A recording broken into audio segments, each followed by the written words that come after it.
Desde la ciudad de La Plata se encuentra conversando con Radio AM 1440 de la localidad de Mar de Ajó, Ernesto Jaureche. ¿Cómo te va, Ernesto? Hola Silvio, gusto de oírte. Aquí estamos Bueno, mirando un cielo nublado en La Plata. No sé eh, cómo está por allá. sí, también está, nunca estuvo del todo claro hoy el día. Y hace frío, che. Sí, Se no, vino no, el no, el invierno. frío ya se Y, declaró. y, y es un problema el frío, ¿viste? Porque el coronavirus ese famoso es una enfermedad propia del frío, no del calor. Sí, Así exactamente. que aquí está llegando ahora sí, ahora se va a poner pesado, me parece. Sí, Bueno, sí, ya sí, sí. veremos. Ernesto, ¿qué reflexiones podés dar a la audiencia como para que la memoria del pueblo se mantenga vigente sobre aquel 16 de junio de 1955? Hay mucho para charlar al respecto. Eh, Yo te cuento una experiencia personal. Yo viví en esa época en el barrio de Colegiales Ajá. y viajaba todos los días hasta el Otto Krause, para lo cual tomaba el tren, trabajaba en Retiro y me iba generalmente caminando desde ahí hasta Paseo Coronel 700, donde está el Krause. Ajá. Esto quiere decir que pasaba caminando al lado de la Casa de Gobierno, por los fondos de la Casa de Gobierno pasaba caminando. En aquella época era una avenida, hoy día es todo un paseo, pero el caso es que yo entraba a las 12:30 creo que entraba.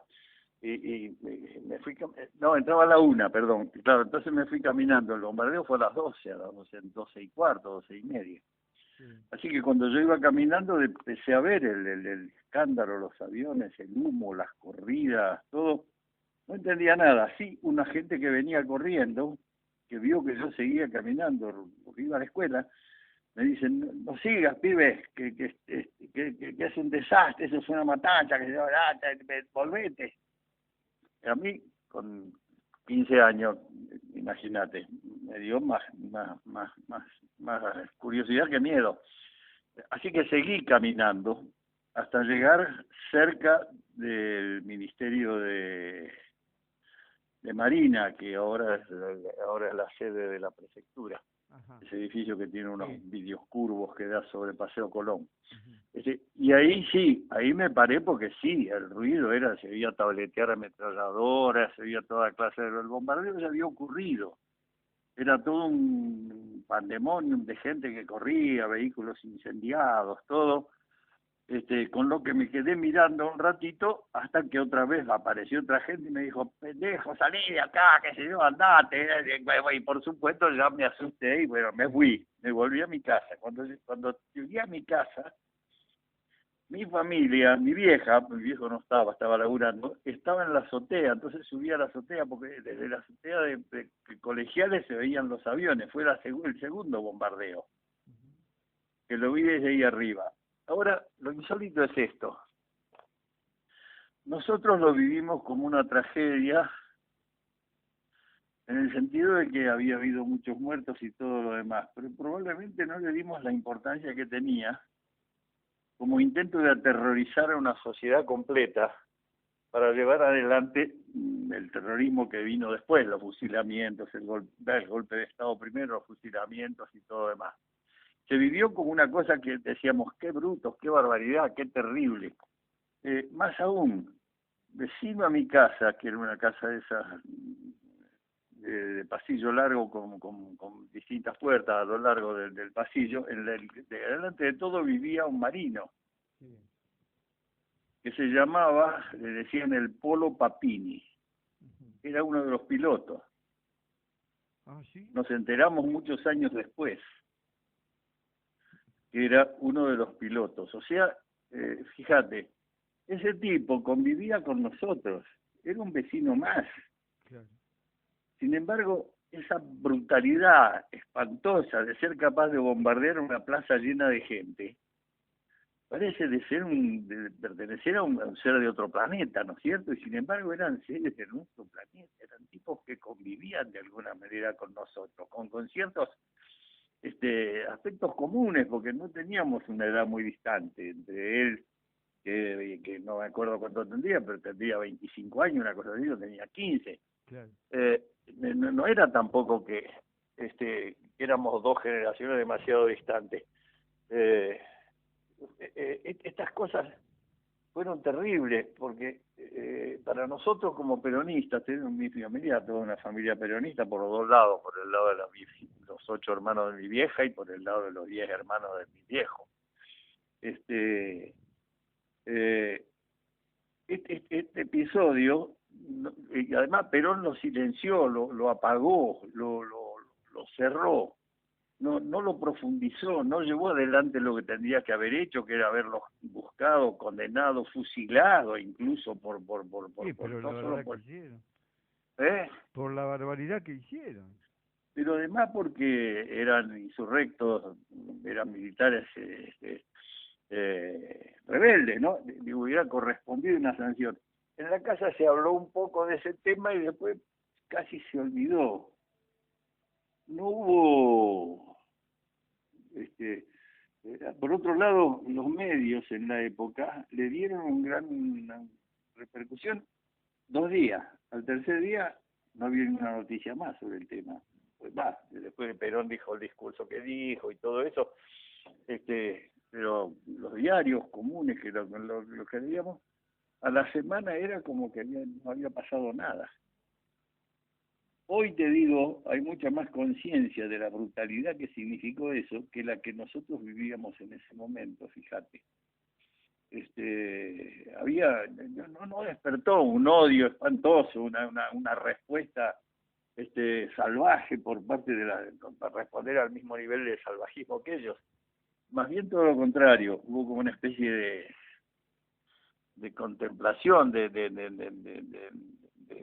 no sé qué sé yo, de aceptación, como que era normal que ellos se condujeran de esa manera espantosa. Y nosotros, que era normal que también nos quedáramos quietos y nos resignáramos a sufrir esa salvajada, ese ataque salvaje. Eso es lo que yo tengo así como memoria de aquel momento. De ahí en más, todos los 16 de junio, se recordó siempre, pero no se recordó como uno de los más grandes fastos, sino que era mucho más importante el 1 de mayo, si querés, el 17 de octubre, durante la etapa de la resistencia, siempre teníamos cagados a palo un 1 de mayo, el 17 de octubre, pero no el 16 de junio. Incluso después de los fusilamientos, otra brutalidad como la de los fusilamientos opacó un poco ese crimen salvaje.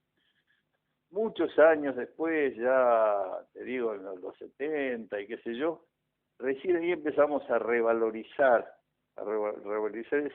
ese hecho como el inicio de la violencia salvaje, aunque había uno anterior todavía, porque habían sido las bombas que habían puesto en Plaza Mayo durante un acto del año 52, que habían producido 9 muertos y un montón de heridos, las bombas durante un acto que estaba hablando Perón. Y bueno, y después un poco como que una especie de resignación, que ellos sean criminales y nosotros no somos criminales. Entonces, no era como una especie de, esos son ellos, esos los pinta, esos son los gorilas, esos son nuestros enemigos. Pero son ellos, y lo que hacen les corresponde, digamos, porque son eso, porque ellos son asesinos, ellos son criminales, ellos son salvajes, y nosotros somos gente de paz, digamos, de alguna manera, ¿no? Se instaló eso hasta que después empezó, muchos años después, te digo, a rememorar como una de los acontecimientos liminares de lo que fue la represión de todos los tiempos y el inicio de la caída del primer gobierno de Perón, ¿no?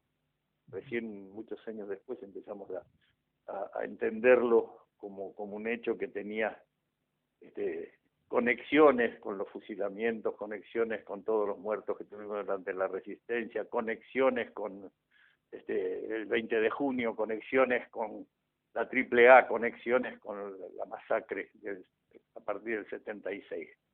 Nos costó entender esa saga atroz de que ellos ejecutan sin culpa, sin pagar nada, ni desde la más absoluta impunidad, los crímenes más espantosos, y nosotros somos víctimas, te diría, casi, no sé, no digo inocente, pero que no sabemos responder a eso, que nos cuesta mucho responder a eso. Recién empezó las primeras respuestas, probablemente en 1970, con la ejecución de Aramburu. Y ahí se empezó a entender un poco, empezamos a poner nosotros en una especie de pie de igualdad nuestras respuestas a la totalidad de ellos, ¿no? Pero a mí siempre me llamó la atención un poco eso. Incluso hoy día, fíjate, se hacen historias de la época, se han escrito montones de historias del peronismo.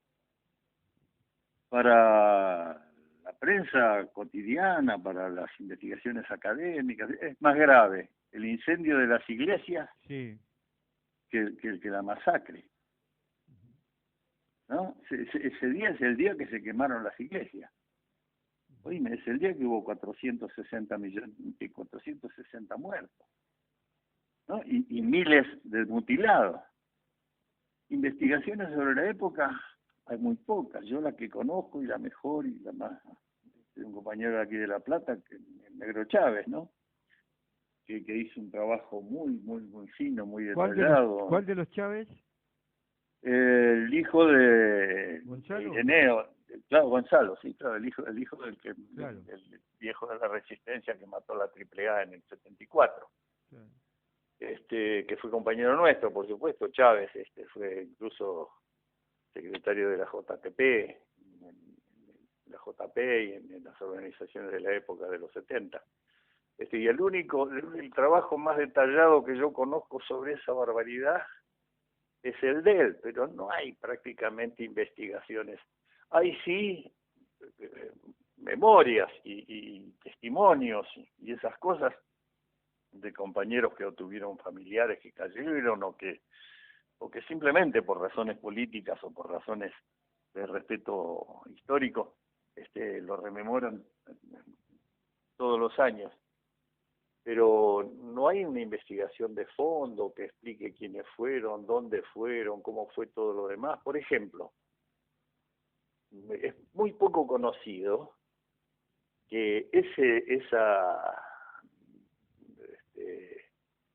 no es rebelión en términos militares, ¿cómo se le llama eso cuando vos actúas contra tu propia... Bueno, que esa rebelión fue de un núcleo muy chiquitito y fue incluso reprimida por parte de la Fuerza Aérea legal.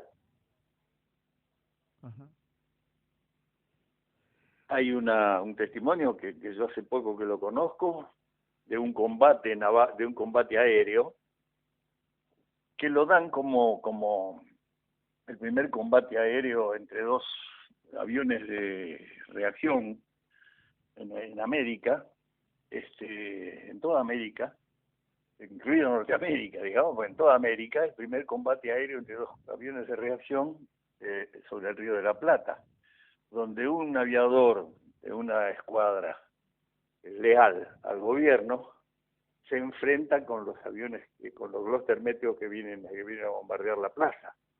Derriba uno de los Gloster Meteor, digamos, que tenían el cristobense pintado en el fuselaje, y el piloto se salva tirándose en paracaídas en el Río de la Plata y después de ahí lo recogen.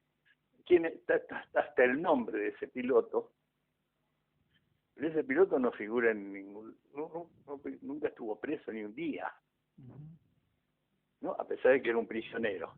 Ernesto, ¿vos podrías contar para la audiencia, por supuesto, de dónde partieron esos aviones y hacia dónde se fueron cuando terminó el bombardeo?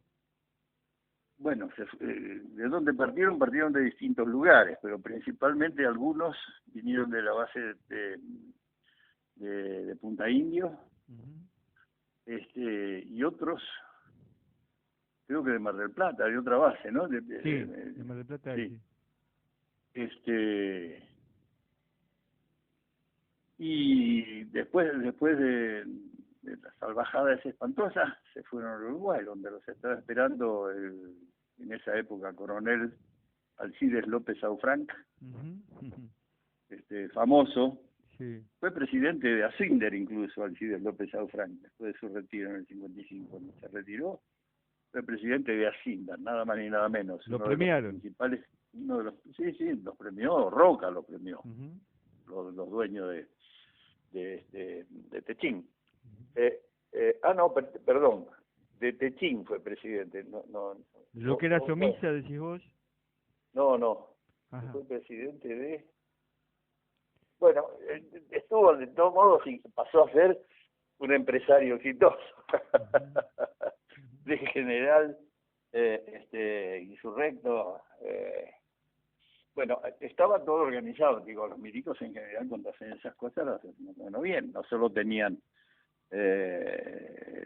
lograron incorporar a los aviones las espoletas para las bombas que les proveyó la Armada Británica en alta mar a la Marina Argentina, porque Perón los había castigado. La Marina no tenía prácticamente posibilidades militares porque no tenían espoletas en sus bombas, en sus explosivos. Esas se las proveyó una fragata británica, que está el nombre por ahí en algún lado, del barco que les proveyó y les pasó a los marinos argentinos para que pudieran armar esos aviones, esos los Terméteos. Sí,